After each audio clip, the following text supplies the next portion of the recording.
تاریخ میں وہی حکمران اچھے الفاظ میں یاد کیے جاتے ہیں جو اپنی رعایا کی فلاح و بہبود کا خیال رکھتے ہیں۔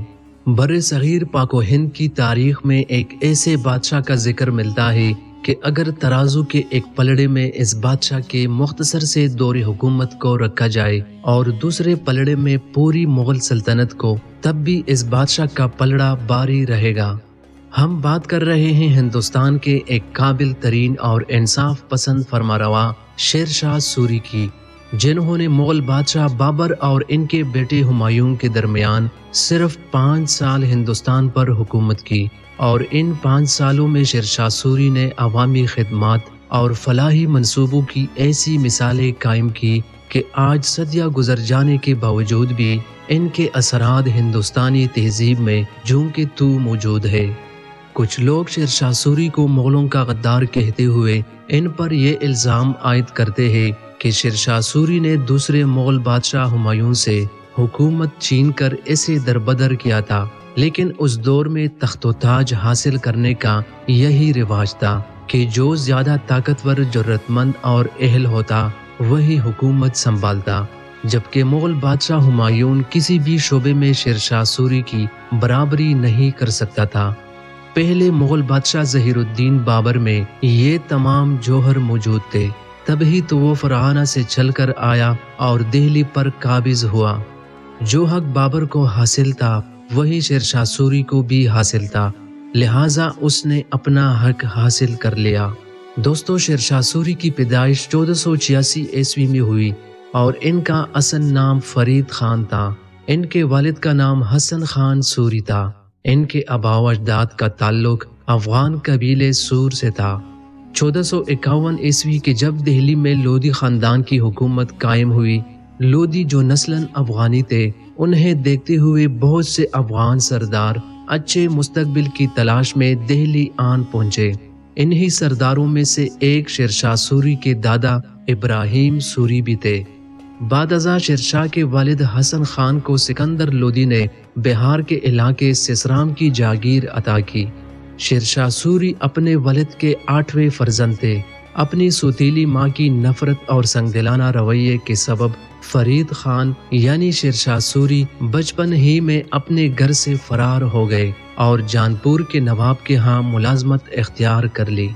یہاں رہتے ہوئے آپ نے اپنی تعلیم مکمل کی اور فنون سپاہیگری میں بھی مہارت حاصل کی۔ اپنی بے چین طبیعت کے سبب شیر شاہ سوری نے یہاں سے بھی کوچ کیا اور اب بہار کے نواب خان لوہانی کے ہاں ملازمت کی۔ اسی ملازمت کے دوران اپنے آقا کی جان بچاتے ہوئے فرید خان کا سامنا ایک شیر سے ہوا اور اس بہادر نوجوان نے تنے تنہا اس شیر کو موت کے گھاٹ اتار دیا۔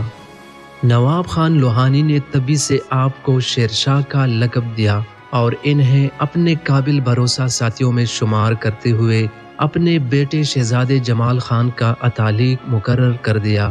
جب ہندوستان میں مغلوں کی آمد اور لودھی خاندان کا خاتمہ ہوا، تب شیر شاہ سوری مغلوں کی جنگی مہارت سے متاثر ہو کر بابر کی فوج میں شامل ہو گئے۔ شیر شاہ سوری کی اعلیٰ صلاحیتوں کو دیکھتے ہوئے مغل بادشاہ بابر نے اسے سسرام کا نظم و ضبط چلانے کی ذمہ داری سونپی۔ کہا جاتا ہے کہ ایک مرتبہ شاہی دعوت کے موقع پر شیر شاہ سوری نے بادشاہ بابر کے سامنے سے گوشت کا ٹکڑا کھینچا اور بلا تکلف اسے کھانے لگا۔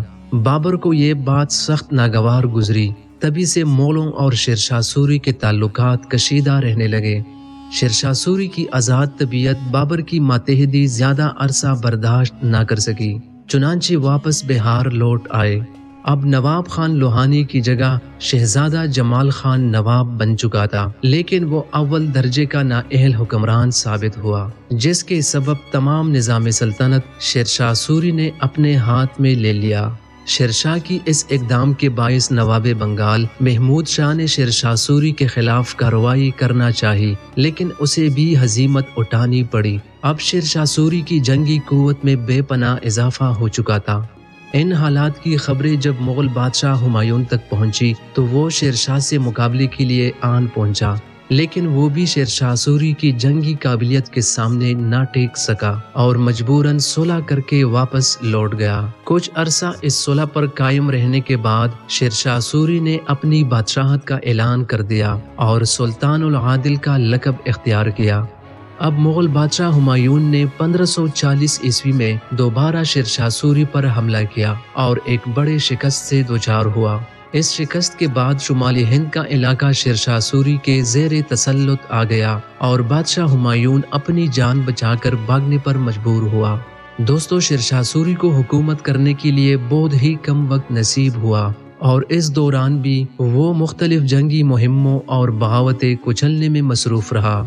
ان تمام تر وجوہات کے باوجود شیر شاہ سوری کے فلاحی کارنامے ہندوستان کے کسی بھی فرمانروا سے کہیں زیادہ ہیں، جن میں سب سے بڑا کارنامہ شاہراہ اعظم یعنی جرنیلی سڑک کی تعمیر ہے۔ یہ جو آج پاکستان اور انڈیا میں روپیہ نامی کرنسی عام ہے، اسے متعارف کروانے والے بھی شیر شاہ سوری ہی تھے۔ اس کے علاوہ سلطنت میں امن و امان قائم کرنا، تجارت کو فروغ دینا، کسانوں کو سہولتیں فراہم کرنا، ڈاک کے نظام کی اصلاح کرنے کے ساتھ ساتھ شیر شاہ سوری کا سب سے بڑا کارنامہ تمام ریاست میں عدل و انصاف پر مبنی معاشرہ قائم کرنا تھا۔ شیر شاہ سوری کا عہد نامہ کتاب میں ایک ایسا واقعہ درج ہے جسے سن کر پوری سلطنت کانپ اٹھی تھی، جبکہ یہ واقعہ انگریز مورخ اتلسٹن نے بھی اپنے کتاب میں درج کیا ہے۔ واقعہ کچھ یوں ہے کہ ایک بار سلطان شیر شاہ سوری کا بیٹا محمد شاہ عادل ہاتھی پر بیٹا آگرہ کی گلیوں میں گھوم رہا تھا۔ اس نے دیکھا کہ ایک حسین و جمیل عورت اپنے غسل خانے میں نہا رہی ہے۔ شہزادہ اس منظر میں ایسا ڈوب گیا کہ ہاتھی وہی رک کر کھڑا ہو گیا اور ایک اوباش کی طرح پان کا بیڑا اٹھا کر اس کے جسم پر مارا۔ وہ مہاجن کی بیوی ایک حیادار خاتون تھی۔ جب اس نے یہ تمام منظر دیکھا تو وہ خودکشی کی طرف راغب ہوئی، لیکن اس کے شوہر نے اسے روک لیا کہ وہ شکایت لے کر بادشاہ شیر شاہ سوری کی عدالت میں جائے گا۔ بادشاہ کا دربار لگا ہوا تھا۔ مہاجن نے بڑے دربار میں جا کر دہائی دی اور شہزادی کی بے باکی کی یہ تمام واقعہ کہہ سنایا۔ یہ سنتی ہی شیر شاہ سوری سخت غضبناک ہوئے اور یہ حکم جاری کیا کہ یہ مہاجن ہاتھی پر بیٹھ کر محمد شاہ عادل کے گھر جائے اور اس کی بیوی یعنی خود شیر شاہ سوری کی بہو کو برہنہ کر کے اس کے سامنے لایا جائے اور مہاجن بھی اس کی طرف پان کا بیڑا پھینکے۔ یہ حکم سن کر پورا دربار کانپ اٹھا۔ امرا اور اراکین نے شہزادے کے ناموس کے خاطر سفارشیں کی، لیکن شیر شاہ سوری کا حکم اٹل تھا۔ وہ مجرموں پر بالکل بھی نرمی کا روادار نہ تھا۔ جب مہاجن نے عدل و انصاف پر مبنی یہ فیصلہ سنا تو وہ شیر شاہ سوری کے قدموں میں گر پڑا اور درخواست کی کہ میں اپنے دعوے سے دستبردار ہوتا ہوں۔ اس واقعے کے بعد تمام ملک میں کسی زور آور کی ہمت نہ ہوئی کہ وہ کسی کمزور پر ظلم و ستم ڈھائے۔ 1545 عیسوی میں ایک جنگی مہم کے دوران بارود خانے میں آگ لگنے کے باعث سلطان شیر شاہ سوری نے وفات پائی۔ افسوس کہ سوری خاندان کو آپ کے بعد کوئی لائق جانشین نصیب نہ ہو سکا۔ کچھ ہی عرصے بعد مغل بادشاہ ہمایون نے سوری سلطنت پر حملے کر کے دوبارہ مغل سلطنت ہندوستان میں بحال کر دی۔